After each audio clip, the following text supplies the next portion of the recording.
যে মহিলা আইপিএসের নামে একসময় পুরো শহর সোজা হয়ে দাঁড়িয়ে যেত, যার উর্দি দেখে মানুষ নিঃশ্বাস বন্ধ করে ফেলত, আজ সেই নারী একজন সাধারণ মুচির সামনে চুপচাপ মাথা নিচু করে দাঁড়িয়েছিলেন।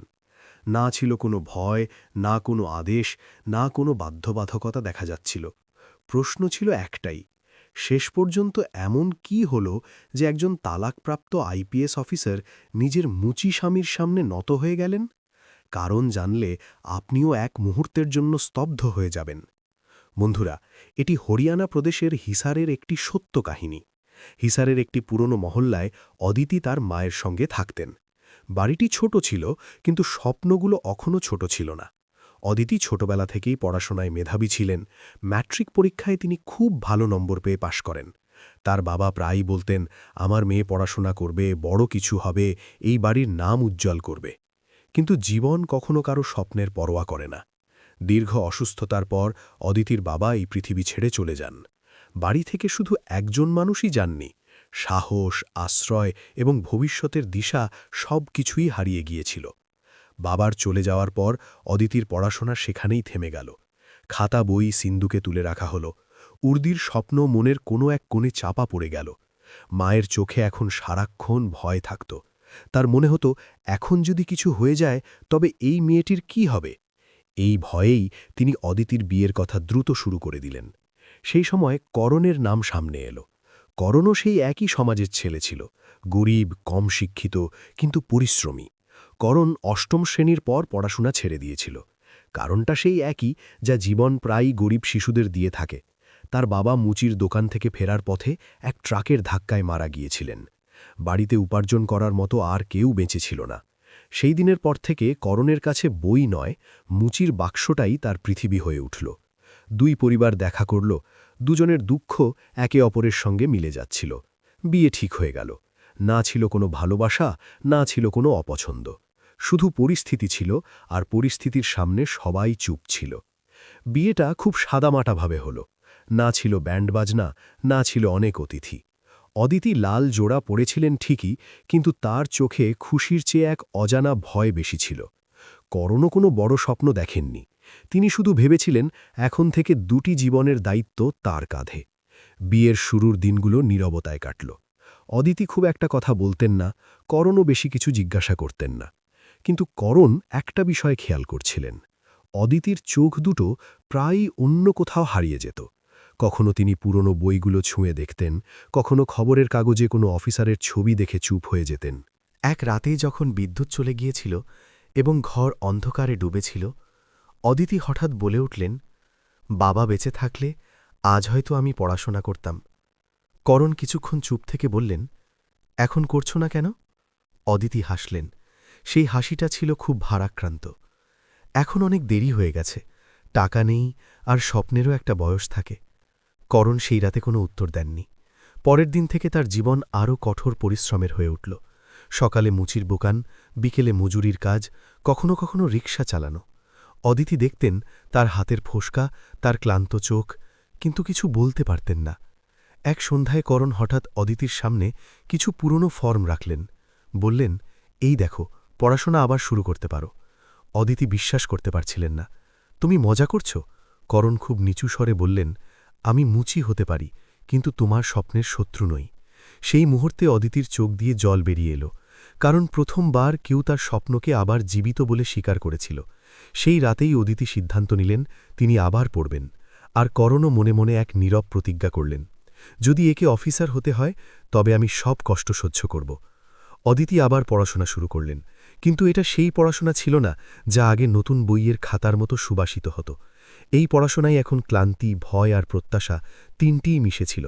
ভোরে ঘরে যখন অন্ধকার থাকত, অদিতি বই খুলতেন, আর যখন সন্ধ্যা নামত, করণের পায়ের শব্দে ঘরে হালকা আলোর ছোঁয়া লাগত। করণ বেশি কথা বলতেন না। তিনি শুধু হাত মুখ ধুয়ে মুচির বাক্স একপাশে রাখতেন এবং না চাইতেই চা বানিয়ে দিতেন। অদিতি অনেক সময় তাকে চুপচাপ দেখতেন। তার হাতের জেগে ওঠা শিরা, আঙুলের ফোসকা আর চোখের নিচে ধীরে ধীরে গাঢ় হয়ে আসা কালো দাগ সবকিছু পরিষ্কার দেখা যেত। প্রথমবার যখন ইউপিএসসি ফর্ম পূরণ করা হলো, অদিতির আঙুলগুলো কাঁপছিল। যদি না হয়? তিনি ভয়ে ভয়ে জিজ্ঞাসা করলেন। করণ টাকা গুনতে গুনতে মাথা তুলে বললেন, তাহলে আবার চেষ্টা করব। তিনি যদিতে বিশ্বাস করতেন না, তিনি শুধু চেষ্টা জানতেন। পরীক্ষার প্রথম দিন এলো। অদিতি কাক ভরে তৈরি হচ্ছিলেন, আর করণ বাইরে দাঁড়িয়ে রিকশা ঠিক করছিলেন। আজ দোকানে যাবে না? অদিতি জিজ্ঞেস করলেন। করণ হাসলেন। আজ তুমিই আমার দোকান। পরীক্ষা শেষ হল। অদিতি ফিরলেন, তখন তার চোখে আসার চেয়ে ভয় বেশি ছিল। রেজাল্ট এলো, নাম নেই। সেই রাতে অদিতি অনেকক্ষণ ধরে কাঁদলেন। তিনি নিজেকে অপদার্থ মনে করতে লাগলেন। আমাকে দিয়ে হবে না, আমি শুধু স্বপ্নই দেখছি। করণ সান্ত্বনার একটি শব্দও বললেন না। তিনি শুধু অদিতির পাশে বসে রইলেন, তার পিঠে হাত বুলিয়ে দিলেন। পরের দিন তিনি আবার কাজে বেরিয়ে গেলেন, কিন্তু এখন তার কাজের সময় বেড়ে গেল। সকালে মুচির দোকান, দুপুরে নির্মাণাধীন সাইটে মজুরি, আর রাতে কখনো কখনো রিকশা চালানো। অদিতি যখন ঘুমিয়ে পড়তেন, করণ চুপচাপ তার বইয়ের উপর কাপড় দিয়ে ঢেকে দিতেন, যেন বই নয়, স্বপ্নগুলো ঢেকে রাখছেন। দ্বিতীয়বারের প্রস্তুতি প্রথমটির চেয়ে আরও কঠিন ছিল। এখন অদিতির উপর ঘর, সমাজ এবং বয়স তিনটিরই চাপ ছিল। কখনো মা বলতেন, এত পরিশ্রম কেন করিস? কখনো কোনো আত্মীয় বলতেন, এখন ছেড়ে দে, ঘর সামলা। কিন্তু করণ প্রতিবার একই কথা বলতেন, তুমি পড়ো। দ্বিতীয় পরীক্ষাও পার হল, নাম ছিল না। এবার অদিতি কাঁদলেন না, তিনি শুধু শূন্য দৃষ্টিতে দেয়ালের দিকে তাকিয়ে রইলেন। এবার অনেক হয়েছে, তিনি বললেন। করণ প্রথমবার কিছুটা কঠোর স্বরে বললেন, হয়নি তো কি হয়েছে, তুমি কি হার মেনে নেবে? অদিতি অবাক হলেন। এটি ছিল করণের এখন পর্যন্ত সবচেয়ে উঁচু কণ্ঠস্বর। যদি আমি হার মেনে নিই, তবে তোমার সব পরিশ্রম হেরে যাবে। সেই রাতে অদিতি তৃতীয়বারের মতো ফর্ম পূরণ করলেন। তৃতীয়বারের প্রস্তুতি পুরোপুরি বদলে গিয়েছিল। এখন পড়াশোনার পাশাপাশি আত্মবিশ্বাস ছিল, কিন্তু ভয়ও ছিল দ্বিগুণ। করণের শারীরিক অবস্থা এখন আর লুকিয়ে রাখা যাচ্ছিল না। তার কোমর ব্যথা করত, হাতের ফোসকাগুলো এখন ঘা হয়ে গিয়েছিল। এক রাতে অদিতি দেখলেন করণ টাকা গুনছেন। এত কম? তিনি ধীরে জিজ্ঞাসা করলেন। করণ হেসে বললেন, আছে। অদিতি জানতেন এই হাসি সত্যি কথা বলছে না। পরীক্ষার দিন এলো। অদিতি যখন বের হচ্ছিলেন, করণ তার কপালে হাত রেখে বললেন, যাই হোক না কেন, তুমি আমার। সেই বাক্যটি কোনো আশীর্বাদের চেয়ে কম ছিল না। ইন্টারভিউয়ের দিন অদিতি একা গেলেন। করণ বাইরে ঘণ্টার পর ঘণ্টা অপেক্ষা করলেন। রেজাল্ট এলো। এবার নাম ছিল অদিতির নাম। তিনি কেঁদে ফেললেন। চিৎকার করতে পারলেন না, শুধু মেঝের উপর বসে ফুপিয়ে কাঁদতে লাগলেন। করণ ভেতরে এলেন, কাগজটা দেখলেন এবং তারপর অনেকক্ষণ কিছু বললেন না। তার চোখ ভিজে এলো। আইপিএস, তিনি শুধু এইটুকুই বললেন। মহল্লায় মিষ্টি বিতরণ করা হলো। মানুষ অভিনন্দন জানাতে এলো। সবাই অদিতির প্রশংসা করছিল। কেউ করণকে জিজ্ঞেস করছিল না, তুমি কেমন আছো? শুরুতে অদিতি সবকিছু ভুলে গিয়েছিলেন। তিনি খুশিতে ডুবেছিলেন। কিন্তু পোস্টিং পাওয়ার পর জিনিসগুলো বদলাতে শুরু করল। নতুন বাড়ি, নতুন পরিবেশ, নতুন পৃথিবী। এখন মানুষ অদিতিকে অদিতি নয়, ম্যাডাম বলতে শুরু করল। করণ সেই পৃথিবীতে ধীরে ধীরে নিজেকে একজন অপরিচিত আগন্তুক হিসেবে অনুভব করতে লাগলেন। অফিসের পার্টিগুলোতে তিনি এক কোড়ায় বসে থাকতেন। মানুষ তার সঙ্গে কথা কম বলত, তাকিয়ে থাকত বেশি। অদিতি এসব দেখতেন, কিন্তু কিছু বলতেন না। ধীরে ধীরে তার কথাগুলো বদলে গেল। আজ এখানে এসো না, তোমার ভালো লাগবে না, সবাই বড় অফিসার। করণ প্রতিবার মাথা নাড়তেন, কিন্তু একদিন তিনি চুপ থাকতে পারলেন না। আমি কি তোমার পৃথিবীতে মানানসই নই? অদিতি সরাসরি কোনো উত্তর দিলেন না, তিনি শুধু মুখ ফিরিয়ে নিলেন। সেই মুহূর্তেই করণ বুঝে গেলেন যে তিনি এখন শুধু মুচি নন, বরং একজন বোঝাও হয়ে উঠেছেন। করণ সেই রাতে অনেকক্ষণ ঘুমাতে পারেননি। অদিতির শব্দ নয়, তার নীরবতা করণকে জাগিয়ে রাখছিল। তিনি এপাশ ওপাশ করছিলেন, ছাদের দিকে তাকিয়েছিলেন, এবং প্রথমবার তার মনে হল তিনি নিজের জীবনেই ভুল জায়গায় দাঁড়িয়ে আছেন। সকালে অদিতি যখন তৈরি হয়ে বের হলেন, ঘরে কোনো কথা হল না। না তিনি থামলেন, না করণ তাকে আটকালেন। দরজা বন্ধ হল। শব্দটা খুব জোরে ছিল না ঠিকই, কিন্তু করণের ভেতরে কিছু একটা ভেঙে চুরমার হয়ে গেল। দিন কাটতে লাগল। অদিতির জগৎ আরও ব্যস্ত হয়ে পড়ল। মিটিং, ফাইল, ফোন কল, সবখানে শুধু ম্যাডাম ম্যাডাম। আর করণের জগৎটা ততই ছোট হতে থাকল। তিনি আবার সে পুরনো মুচির দোকানে বেশি সময় কাটাতে শুরু করলেন, যেখানে মানুষ জুতো ঠিক করতে আসত, কিন্তু কারও তার অবস্থা ঠিক করার ফুরসত ছিল না। কখনো কোনো গ্রাহক জিজ্ঞেস করত, আপনি ম্যাডামের স্বামী না? কারণ হালকা হাসির সঙ্গে মাথা নাড়তেন, কিন্তু সেই হাসি এখন কষ্ট লুকাতে শুরু করেছিল। একদিন অফিস থেকে ফিরে অদিতি বললেন, আমি কিছুদিনের জন্য আলাদা থাকতে চাই। কারণ এক মুহূর্তের জন্য তার দিকে তাকালেন। কেন? তিনি খুব নিচু স্বরে জিজ্ঞেস করলেন। অদিতি কোনো উত্তর দিলেন না। তিনি শুধু জানলা দিয়ে বাইরের দিকে তাকাতে শুরু করলেন। সেই দিনই অদিতি তার সরকারি কোয়ার্টারে একা থাকতে চলে গেলেন। আর কারণ সেই ছোট ঘরেই রয়ে গেলেন, যেখানে একসময় স্বপ্নগুলো জন্ম নিয়েছিল। কিছুদিন পর কারণ আদালতের নোটিশ পেলেন, তালাকের আবেদন। সেই কাগজটা খুব হালকা ছিল, কিন্তু হাতে নিতেই তা বিশাল বোঝা হয়ে উঠল। কারণ কাগজটা পড়লেন, তারপর ভাঁজ করে রেখে দিলেন। কারো সঙ্গে কথা বললেন না। অদিতিকে জিজ্ঞেসও করলেন না, কেন? কারণ তিনি জানতেন সব প্রশ্নের উত্তর এখন শুধু নীরবতাতেই মিলবে। কোর্টের তারিখ এলো। অদিতি উর্দি পরেছিলেন না। সাধারণ পোশাক ছিল, কিন্তু মুখটা ছিল কঠোর। কারণ সাধারণ পোশাকে এক কোণে বসেছিলেন। বিচারক প্রশ্ন করলেন। অদিতি বিনা দ্বিধায় হ্যাঁ বললেন। কারণ মাথা নিচু করে নিলেন। সেই দিন কাগজে কলমে একটি সম্পর্ক আলাদা হওয়ার দিকে এগিয়ে গেল, যদিও চূড়ান্ত ফয়সালা তখনও বাকি ছিল। কোর্ট থেকে বের হওয়ার সময় অদিতি এক মুহূর্তের জন্য পিছন ফিরে তাকালেন। কারণ সেখানেই দাঁড়িয়েছিলেন সেই পুরনো কারণ, নতজানো, শান্ত, কিন্তু সেই দৃষ্টিতে আর কোনো মিনতি ছিল না। সময় এগিয়ে চলল। অদিতির নাম খবরের কাগজে আসতে লাগল। সৎ আইপিএস অফিসার, কঠোর কিন্তু ন্যায়পরায়ণ। তিনি নিজের কাজে হারিয়ে গেলেন, কিন্তু প্রতি রাতে যখন উর্দি খুলতেন, ভেতরে এক অদ্ভুত শূন্যতা তার জন্য অপেক্ষা করত।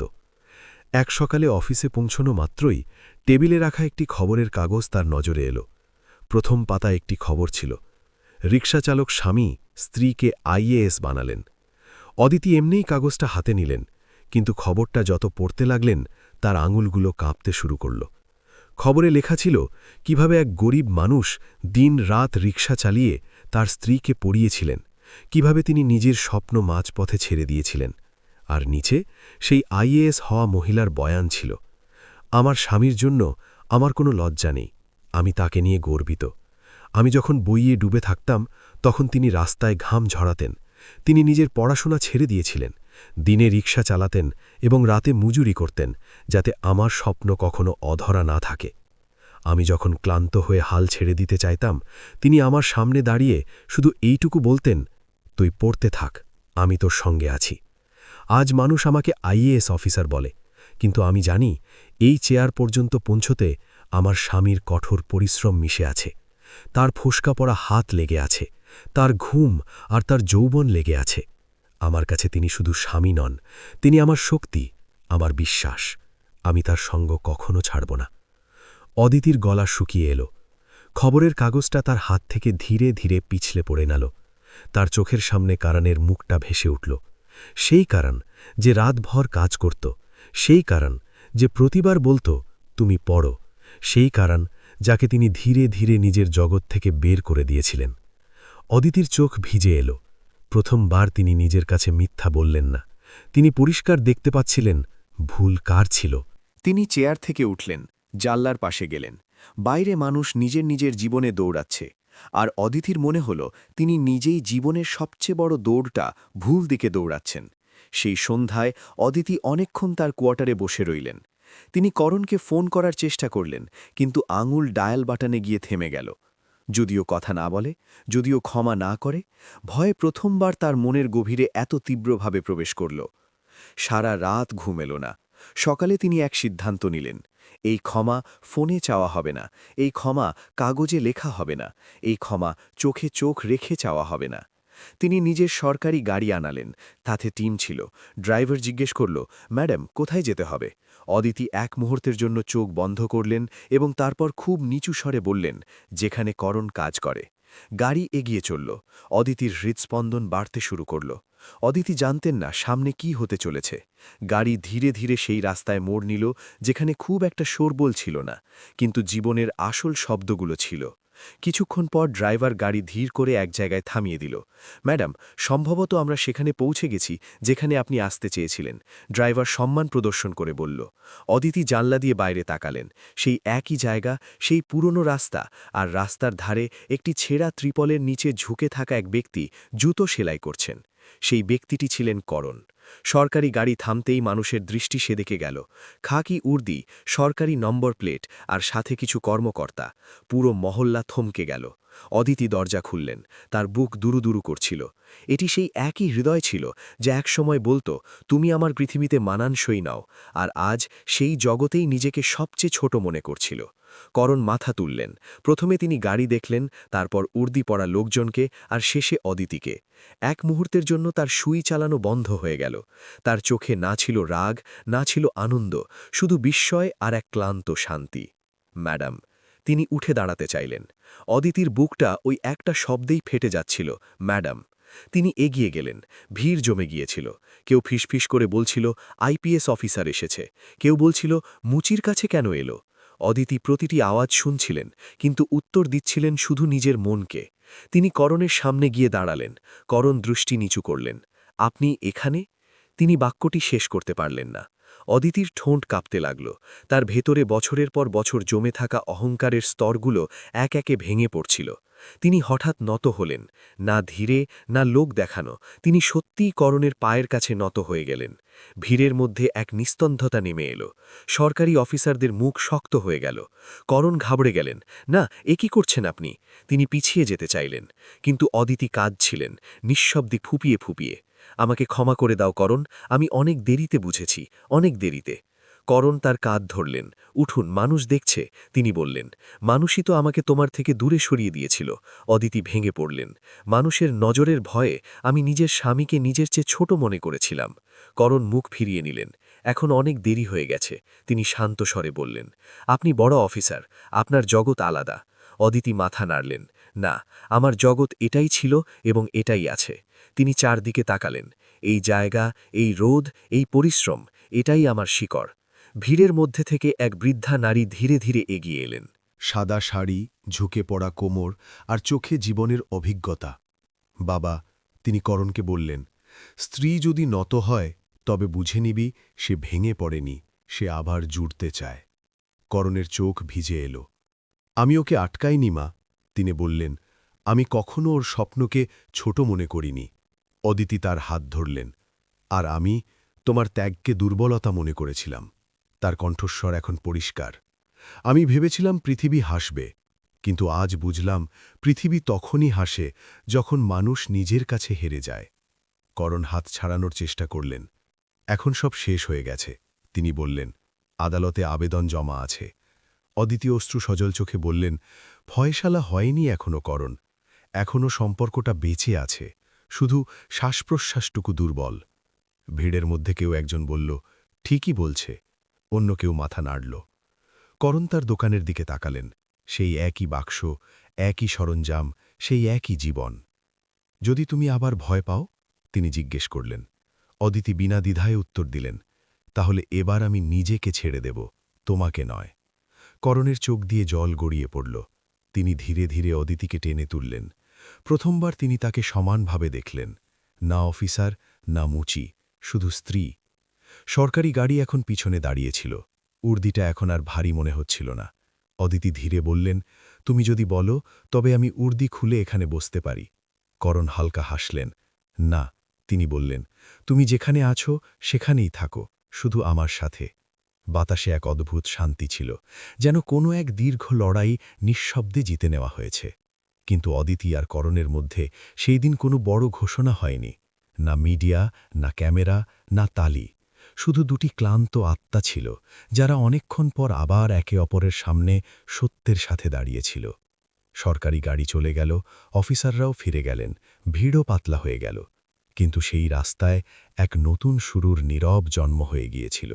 কয়েক মাস পর আদালতের শেষ তারিখ এলো। এবার করণ ও অদিতি দুজনই একসাথে পৌঁছালেন।